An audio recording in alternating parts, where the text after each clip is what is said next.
This content is for kids. It's not for kids. Isn't that what I said? No, it's not for kids. If Oh. you are 13 years or younger, this is not for you. Do I have to kill somebody in order to actually make that point across? No, man, you don't have to kill Wait no a one. second. Oh, no. We return to our planet. The High Court may well sentence you to torture. He likes movies, we like movies. SeptumSin versus the world. SeptumSin versus the world. SeptumSin versus the world. SeptumSin versus the world. I'd buy that for $1. Greetings, and welcome again to another episode of SeptumSin vs. the World, the unusual Christmas Chronicles, where we cover a few Christmas films that could be classics that you might find have either fallen to the wayside or maybe new classics for you to enjoy.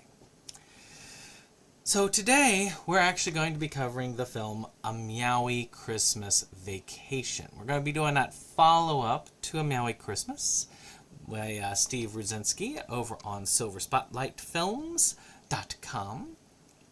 Link down below. Now, this is the fourth film in the Meowy Chronicles. And it shows. So we have our cat, Miss Whiskers, who has been waiting for Wally Griswold, our hero detective, for a while. He's been on a very long Christmas vacation, which is how, of course, we had the title here. And he actually was transported elsewhere during the time. Now, there's going to be a couple spoilers here, so if you really want to watch this as a whole, I would suggest you go ahead and check out the other three films: A Meowy Christmas, A Meowy Halloween, and A Meowy St. Patrick's Day. Especially the last one, because that has a lot to do with this one. Because Wally was teleported to the future by the leprechaun at the end of St. Patrick's Day, and we are in the aftermath of that. Of course, we have this kind of world-ending plot having to do with some of the events that he came across. Technically, I would say if you only had to watch one, you could watch that one, the St. Patrick's Day one, and get most of what you need. And if you do drugs, you go to hell before you die. Please. And Wally is trying to help them fight the evil, the evil that he helped put out there, and eventually gets sent back to the past and his family with the help of Miss Whiskers and a lot of friends they made along the way. So, let's talk plot. The plot of this, it really just depends on how into this interconnected universe you are at.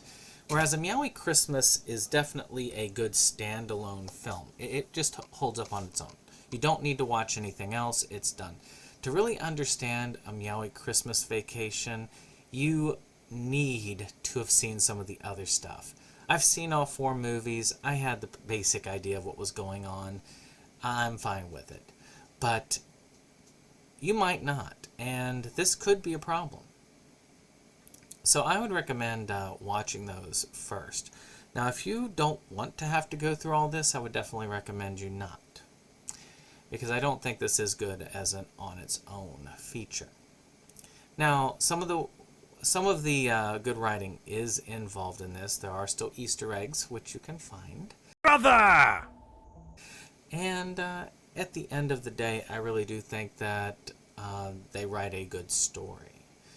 I just feel like it's one that's more heavily involved. I think it really got heavy-handed after the St. Patrick's Day one. It's nowhere near as funny. It's more of a it tries to take itself a little bit more seriously, and that, I think, is to its detriment.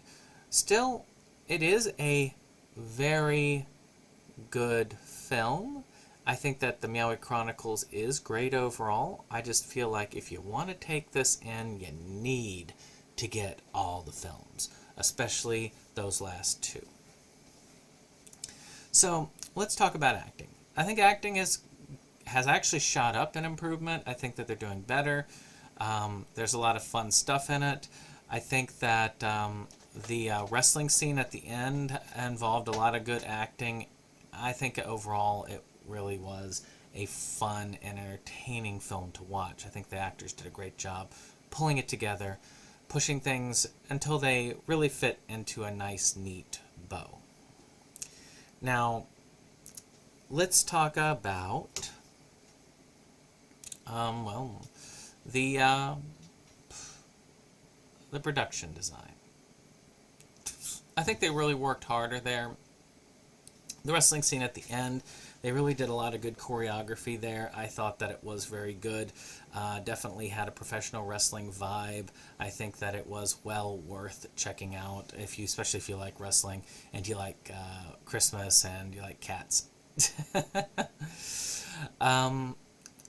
I thought that a lot of the character design, I think that mask, which is a mask that's oddly familiar because I have a character on my show that has also worn that mask for a while now, but not with the little back part that he did. Sort of like, it's like a Jason back part, but then like that reflective front part. Of course, that character is also prominent. My character version is also prominent in my Amityville webcam movie. So, fun stuff overall. They do try a few more special effects. As I say, I feel like there's definitely a lot more tricks that were learned and applied here. Still is, micro-budget film, but still quite good. So let's talk about the music. There's nothing wrong with the music. I think the music is great. I think it holds up well. I think it's great Christmas music. It's not on the same level as a lot of his other films, but it's still pretty darn good. So let's look in summary. I think that the Meowy Chronicles is a great series as a whole. I do feel like A Meowy Christmas is indeed a Christmas classic that I will be watching year after year. I do not think that I'll be watching this one year after year, but as a whole, I may decide to watch all of them together, just as a kind of fit-together type situation every once in a while. I do have the itch to do a back-to-back all four. Maybe in July I'll do sort of like a combined holiday in July where I just do all of them. I need to rewatch the Halloween one to see if that one also is either standalone or goes together, but I'll find that out. Now, as far as how to get it, of course you can go to the link below and get access to this film. And the great thing about it is that this film comes with the film that precedes it, so you really have everything you need in one package. So you're not going to be confused. You can just watch this one first and then watch this one and you're going to be fine.